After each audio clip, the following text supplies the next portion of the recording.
साहब जी वो कुछ सैलरी एडवांस में चाहिए थी, अगर मेहरबानी हो जाए तो। नज़ीर साहब, मेहरबानी करके कोई काम भी कर लिया करें। हर वक्त इधर उधर घूमते रहते।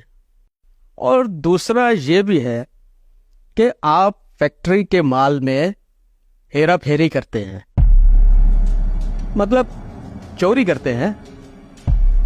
और सिगरेट पीने के अलावा कोई काम भी नहीं आपको, ऐसा लोग कहते हैं।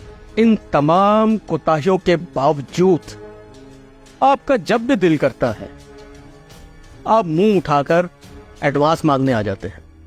मैं तो पूरी कोशिश करता हूँ साहब जी, अब आगे क्या कह सकते। देखिए नज़ीर साहब, मैं आपको फैक्ट्री से सिर्फ इसलिए नहीं निकाल रहा कि आप मेरे वालिद साहब के शुरू के मुलाजिम हैं। उन्होंने मुझे एक वसीयत की थी कि बेटा, इस फैक्ट्री के पुराने मुलाजिमों में से किसी को भी मत निकालना, कोई मुलाजिम कैसा भी हो। मेहरबानी है जी आपकी। ये तो इस कुरानदाजी पे जिस वर्कर का भी नाम निकलेगा उसको फैक्ट्री की तरफ से उम्रे पे भेजा जाएगा। बशीर, पर्चे फेंको। अमजद, तुम पर्ची उठाओ।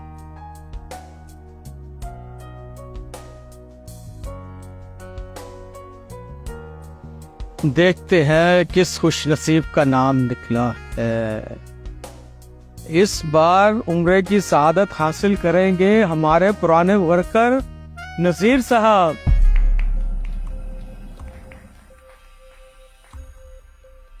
चोर कहीं का, इसका नाम कैसे निकल आया? अल्लाह माफ करे। नहीं साहब, मैं नहीं जा सकता। अरे नज़ीर साहब, ये सआदत किस्मत वालों को मिलती है कि अल्लाह पाक उनको अपना घर देखने की तौफीक देता है।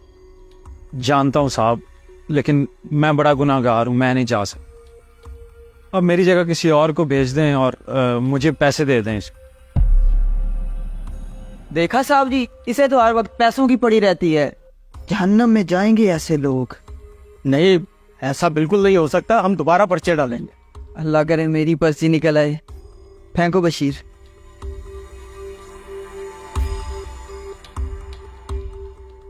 अरे नज़ीर साहब, कुरानदाजी फिर आपके नाम की निकली है। नहीं साहब, मैं पहले भी बता चुका हूँ, मैं नहीं जा सकता। मगर नज़ीर साहब क्यों? मजबूरियां हैं साहब। बॉस, इसकी जगह हम में से किसी को भेज दें। दोबारा कुरानदाजी होगी और जिसकी किस्मत में हुआ वो उम्रे पे जाएगा। बशीर, दोबारा पर्ची बन। बशीर, इस बार पर्ची तुम उठाओ।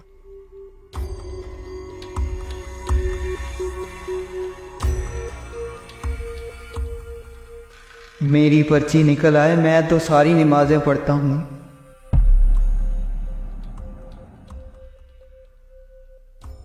नसीर साहब, अल्लाह इस बार आपको ही बुला रहे हैं, फिर आपका नाम निकला है। मेरा तो कोई ऐसा अमल नहीं है कि मुझे वहां से बुलावा आए। मैं नहीं जा सकता। आप फिर से कोशिश कर लें। मालिक, अजीब बात है, वो जाना नहीं चाहता, आप उसकी इतनी क्यों मिन्नतें कर रहे हैं? मुझे भेज दें। किस्मत से नहीं लड़ सकते हमजद मियां। नसीर साहब, अल्लाह आप ही को बुला रहा है। इस बार भी आपका ही नाम निकला है और मैं आपको उम्रे के लिए भेज कर ही रहूंगा। नजीर साहब, आप मेरे ऑफिस में मुझसे अकेले में आकर मिले। जी साहब। प्लीज जल्दी आइए।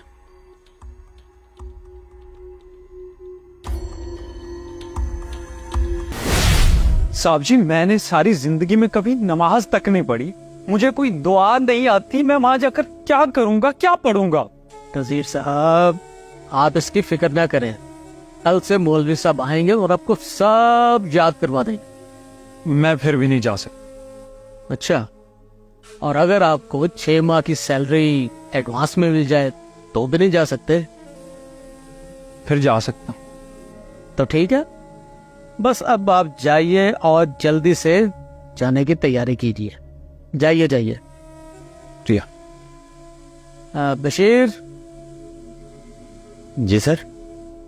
बशीर, एक काम करो कि नज़ीर साहब के लिए एक मौलवी का इंतजाम करो और नज़ीर साहब को 6 माह की सैलरी एडवांस में दे। इतना कुछ क्यों सर जी? बशीर साहब, जब पहली बार नज़ीर साहब का नाम निकला तो मुझे लगा कि ये नॉर्मल बात है, फिर निकला तो मुझे लगा कुछ खास बात है, और जब तीसरी बार निकला तो ये मुझे कंफर्म हो गया कि उनकी हाजिरी कंफर्म है, क्योंकि वो थोड़े लालची हैं, इसीलिए उनको 6 माह की सैलरी का लालच दिया।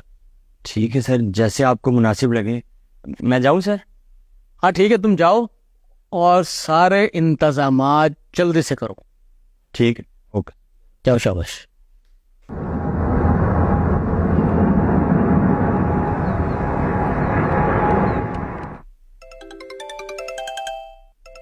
सऊदीया से कॉल। हेलो, आपको इतला करनी थी कि नजीर का इंतकाल हो गया है। वो इस वक्त मदीना मुनव्वरा में है। वो इन्ना लिल्लाहि व इन्ना इलैहि राजिऊन। शायद यही वजह थी नजीर की उम्र पे जाने की। आप डॉक्यूमेंट पूरे कर लें ताकि लाश को पाकिस्तान भेजा जा सके। जी जी, मैं उनके घर वालों को भी इतला कर देता हूँ। यार बशीर जी सर। मुझे नजीर के घर का एड्रेस और फोन नंबर ला के दो। खैरियत है ना सर जी? यार उसका उधर इंतकाल हो गया है। इन्ना लिल्लाहि व इन्ना इलैहि राजिऊन। जो अल्लाह की रज़ा। अब आप ये बताएं बाजी कि डेड बॉडी पाकिस्तान मंगवानी है तो उसके लिए आपकी इजाज़त ज़रूरी है। नहीं मालिक, इसकी जरूरत नहीं है। उसको वहीं दफना दिया जाए, उसकी ये किस्मत थी। एक बात तो बताएं बाजी, नजीर साहब के जाहिर को देखा जाए तो उनमें एक भी खूबी नहीं थी जिसकी बुनियाद पर उन्हें इतनी खुशनसीबी वाली मौत मिलती। लेकिन आप बीवी हैं, आप जानती होंगी कि उनका कोई एक अमल जो अच्छा हो। कोई ऐसा खास अमल तो नहीं था, लेकिन एक अमल था। वो कौन सा अमल जिसने उनको जन्नतुल बकी में जगह अता फरमा दी? हमारे मोहल्ले में एक औरत जवानी में ही बेवा हो गई थी। उसके 2 बच्चे थे। घर तो उसका अपना था, लेकिन घर चलाने के लिए आसरा नहीं था। खूबसूरत थी। जब घर से बाहर काम के लिए निकली तो लोगों ने उसे गलत निगाह से देखा, गलत मुतालबे करने शुरू कर दिए। वो परेशान रहने लगी। फिर एक दफा मोहल्ले के लड़कों ने भी उससे बदतमीजी की। जब नजीर को इन बातों का पता चला तो उसने उन लड़कों और उनके घर वालों की बहुत बेइज्जती की, और फिर एक दिन उस बेवा औरत के घर जाके कहा कि आज के बाद तुम्हें काम के लिए घर से बाहर निकलने की जरूरत नहीं है। तुम्हारा खर्चा और तुम्हारे बच्चों की पढ़ाई का खर्चा तुम्हें घर बैठे मिल जाया करेगा। जब तक तुम्हारा ये भाई जिंदा है तुम्हें परेशान होने की जरूरत नहीं है। फिर नजीर ने चाहे जो भी किया, चोरी की, एडवांस लिया, लेकिन अपने घर के साथ साथ उस बेवा का घर भी चलाया, और आज तक चला रहा था। वो तो उम्रे पर जाने के लिए भी इसलिए राजी नहीं था कि उसकी बेवा बहन के घर का ख्याल कौन करेगा। लेकिन जब आपने उसको 6 माह की सैलरी का वादा किया तो वो मान गया।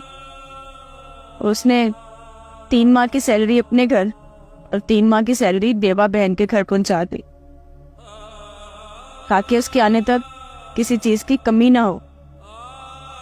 वाह नसीर साहब वाह, आपके जाहिर से आपका बातिन कितना अच्छा था, और यही वजह थी कि अल्लाह पाक ने आपको इतनी अच्छी मौत दी।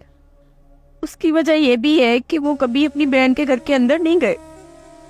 हमेशा अपनी बहन के दरवाजे पे राशन रख के आवाज दे देते थे कि बहन राशन उठा ले, और उनकी बहन अंदर से आवाज देती थी, जा मेरे वीर, तेरा फातिमा बिल ईमान हूं। और बहन जी वही हुआ कि उनका खात्मा बिल ईमान हुआ और अल्लाह पाक ने उनको अपने बख्शे हुए बंदों में शामिल कर लिया। अल्लाह हम सबको भी ऐसी मौत नसीब करे। बहन जी एक काम मुझे भी कर लेने दें, उस बहन के घर का पता मुझे भी बता दें, और आपने भी परेशान नहीं होना जब तक मैं जिंदा हूँ।